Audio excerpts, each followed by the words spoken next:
ایک حدیث پاک میں آتا ہے کہ جب آدمی نماز کے لیے آتا ہے اللہ کے حضور کھڑے ہونے کے لیے اس کے گناہ الگ کر دیے جاتے ہیں،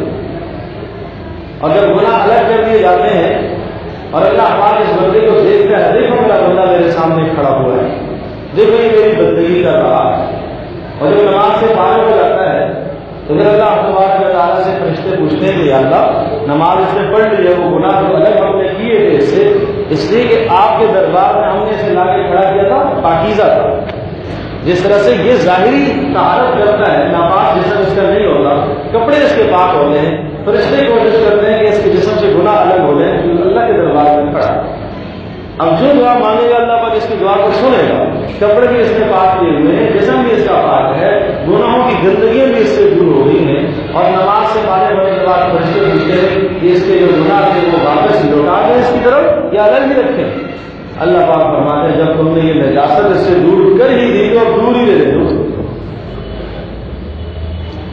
کتنا مہربان مالک ہے، پھر بھی ایک آدمی اس کے گھر میں حاضری روزانہ 5 مرتبہ نہ دے، علاقے کا کوئی گورنر، کوئی ملک کا صدر، وزیر اعظم اگر کہتا ہے کہ روزانہ آپ نے 5 مرتبہ میری ملاقات کرنی ہے، 5 مرتبہ آپ نے میرے دربار میں آنا ہے، میرے محل میں آنا ہے، تو آدمی کس طرح سے اکڑ کے وہاں جائے گا، چلے گا؟ میرے خدا صاحب سے تعلقات ہے، کوئی کچھ کہہ دے تو دیکھے، اور ہر کوئی اس سے ڈر رہا ہوگا۔ اسی طرح سے اللہ پاک نے ہر بندے کے لیے روزانہ 5 مرتبہ اپنی ذات سے ملاقات کا ذریعہ نماز بنایا۔ اس لیے بھائی نماز کی پابندی کرو، مسجد میں آ کے بعد جماعت نماز کی پابندی کرو، بلا عذر جماعت کو الگ نہ کرو، بہت بڑی معمولی ہے، بہت وسیلی ہے۔ ایک اللہ والے جماعت چھوٹ گئی، گھر میں انہوں نے سوچا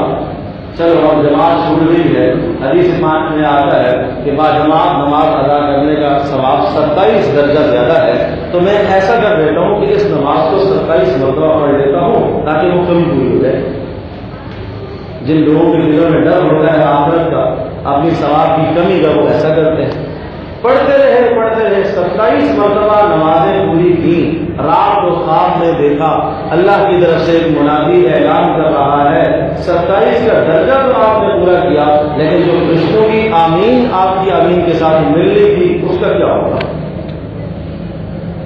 مسجد میں آپ پڑھتے تو ملائکہ کی آمین کے ساتھ آپ کی آمین ملتی، اور جس پر بخشش اور مغفرت کا فیصلہ